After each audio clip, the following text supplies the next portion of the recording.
the Highlight Zone with Wayne 15 Sports Director Glenn Marini. Local sports coverage you can count on.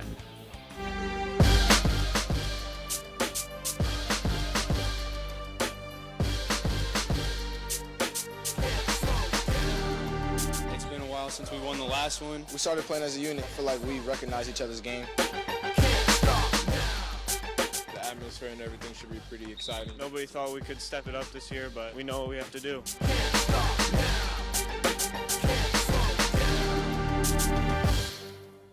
When it comes to conference play, we are down to the crown for almost every league around.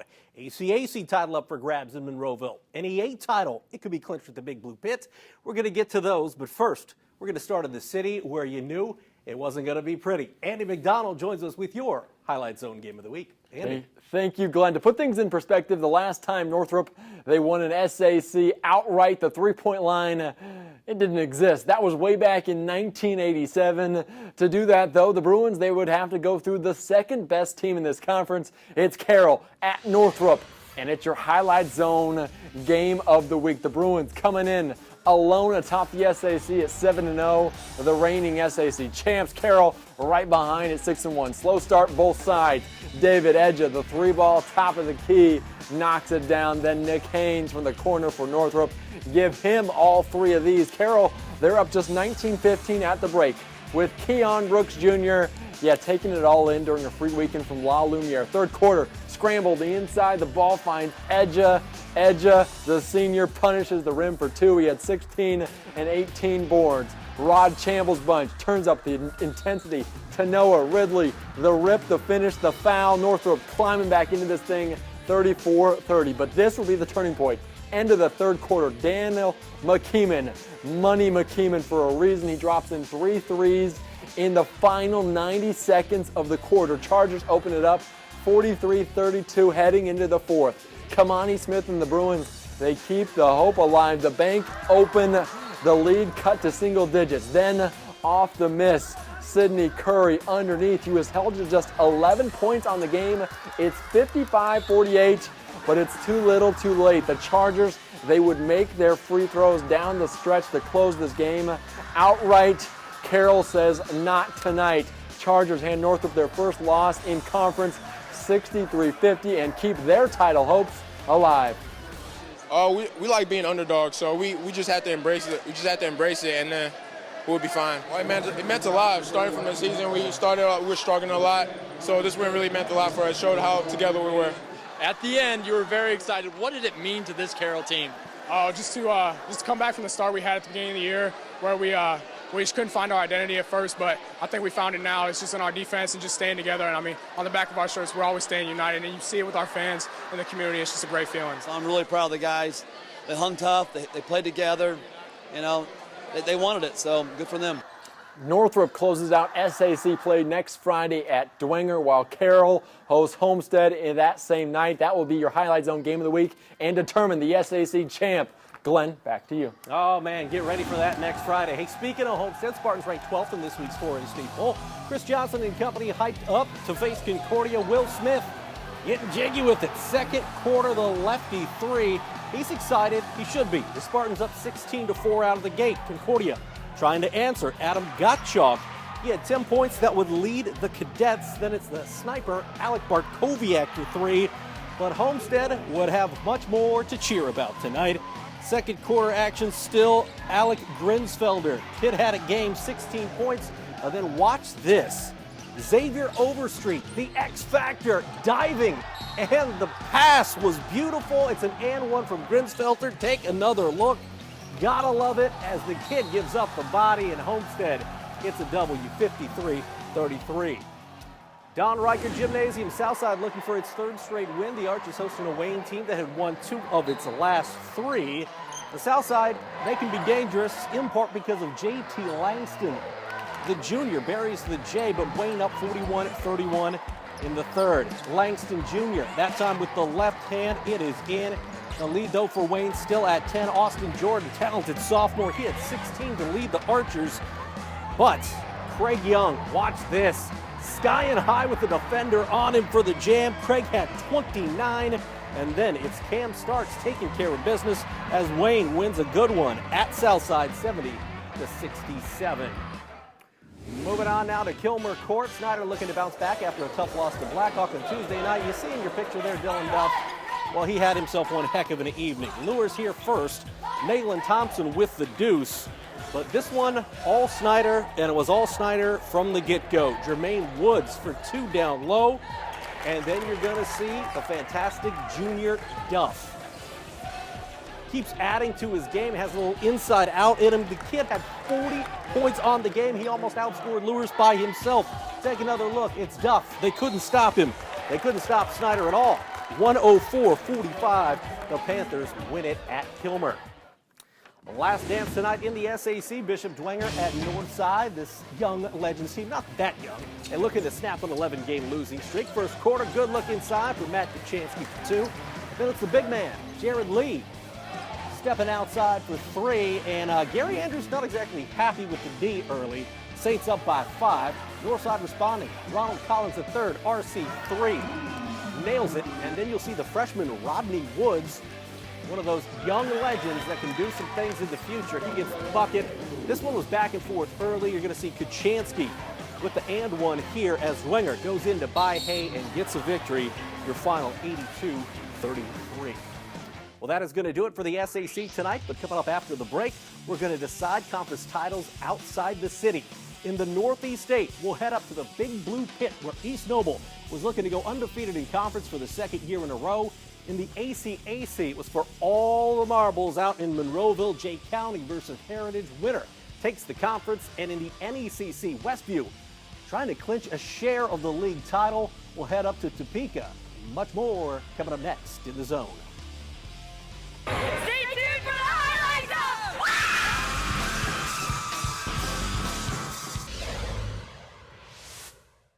We are the East Noble Knights! And tonight was very appealing. But go East Noble Knights, you're watching the highlight film, baby!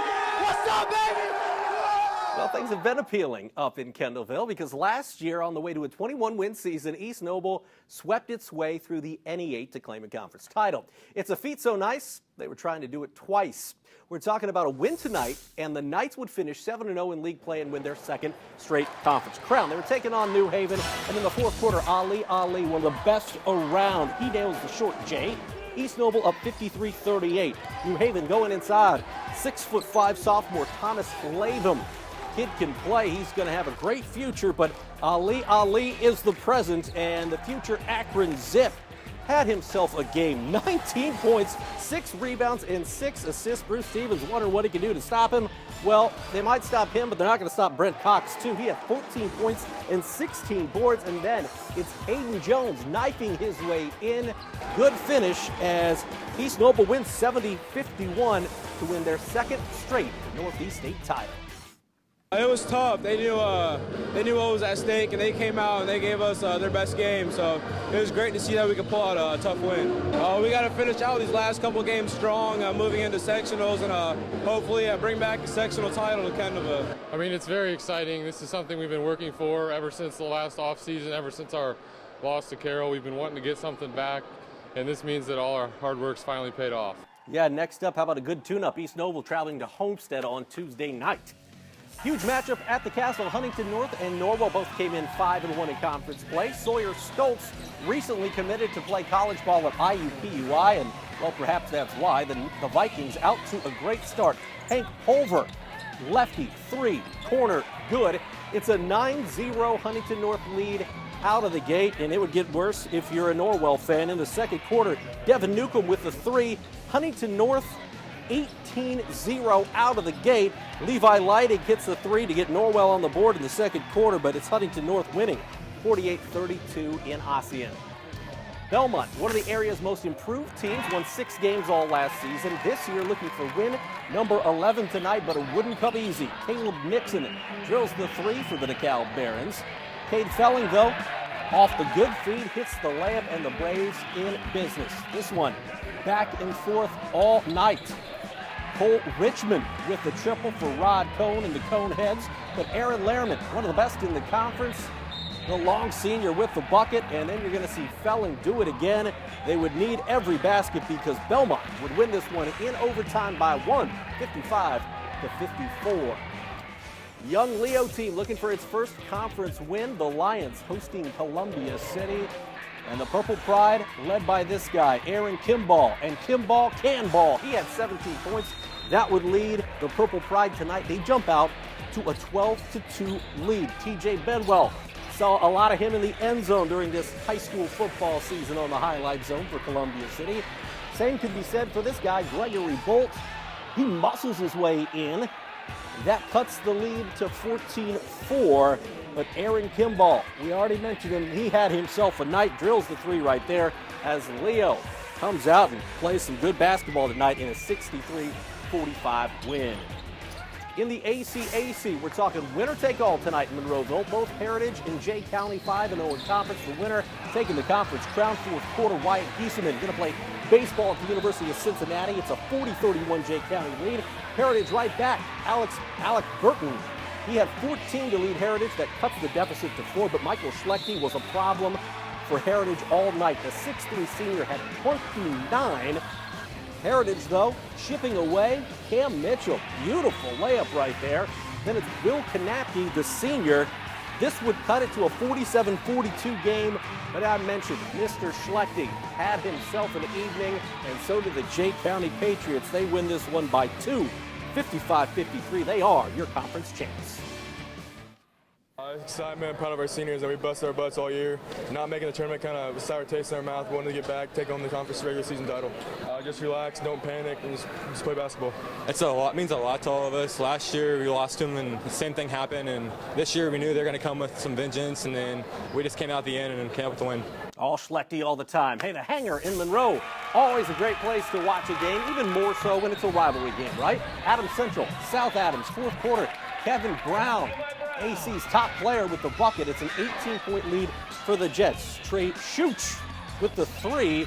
It's a 48-33 game. You'll see Adams Central. Coach Aaron McClure had to be loving that. The pilfer and the tear for the Jets. They led by 17. Then it's Brown to Ben Voirol here as Adams Central beats their rival South Adams 61-36. Out at Elmer Stroutman Gymnasium, two coaches in their first year building their programs. John Baker, first season at Woodland. Kyle Penrod, first year at Southern Wells. Mitch Mendenhall with the bucket right there. That would break a 31-all tie as Woodland in the lead. Nathan Lazoya coming the other way for the bucket right there for Southern Wells. But it's still a 3-point lead by Woodland. More from Woodland. More from Mitch Mendenhall. He nails the jumper in the corner. And then you're going to see Mendenhall do it once again.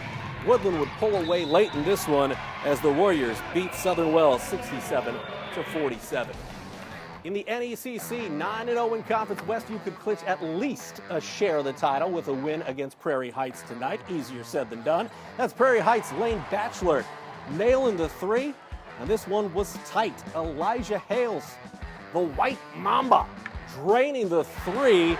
And then you'll see a beautiful baseball pass from Nick Rensberger. He finds Dennis Wingard. This was a good one, but it's Westview clinching at least a share of that NECC title, I should say. 55-51, good game there. With only one loss in conference, Central Noble trying to stay in that NECC title chase, get themselves a share perhaps. John Bodie and the Cougs hosted Lakeland. That's Jay Sean Poole with the bucket. Lakeland up early. How about Colton Taylor? He's left alone for three. And it's a 5-point lead for the Lakers early on, but the combination of Lucas Deck to Ridley Zolman was working after that. Deck the steal. He finds Zolman for the bucket, and it's an 11-7 game. Then you're going to see that combo again as Deck hits Zolman for the three. Zolman had 23 on the game. That was key. Central Noble wins a close one, 60-58. Cougars now 7-1 in conference. To Turtletown we go. Churubusco, oh yeah, they scored 100 points in a win on Wednesday. The Eagles would love a repeat performance in Jackson Paul. No looking to Braden Bonar. The 6'2 senior makes it 6-zip Busco early. Luke McClure to Eli Foote for another 2, and Busco jumps out to a 16-zip lead, and that's why they're dancing in Turtletown. Second quarter now, Jackson Paul, the coach's kid, the sophomore, It's a 25-6 game. You're going to see Hamilton's Alex Thane working the baseline for a deuce, but Musco, another big offensive night. They win it 83-54. Last stop, how about the Northern Lakes Conference? At 5-0 coming in league play, Warsaw can clinch at least a share of the conference title with a win at Plymouth, and get the feeling Plymouth not big fans of the Turgers. We pick it up in the first. Nolan Groninger with 3 of his 21. That would lead Warsaw. Then it's Luke Adamek with the deuce, and the Tigers up by 4 at 7-3 in the first quarter.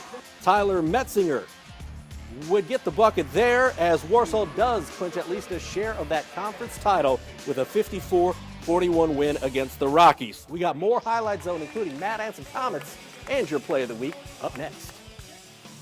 You can't see me, but you can definitely hear us. More Highlight Zone up next.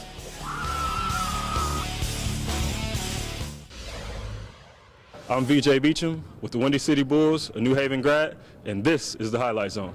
Now, my man VJ had lots of plays of the week way back in his day with Harding and then New Haven. Craig Young, well, you know what? This is his first appearance of play of the week this year. Maybe it won't be his last. Take another look as he had 29, and Wayne slams home a good road win at Southside. Hey, sticking with hoops, a familiar face in a familiar place. We saw him just a second ago, VJ Beecham, the New Haven grad, now playing for Windy City.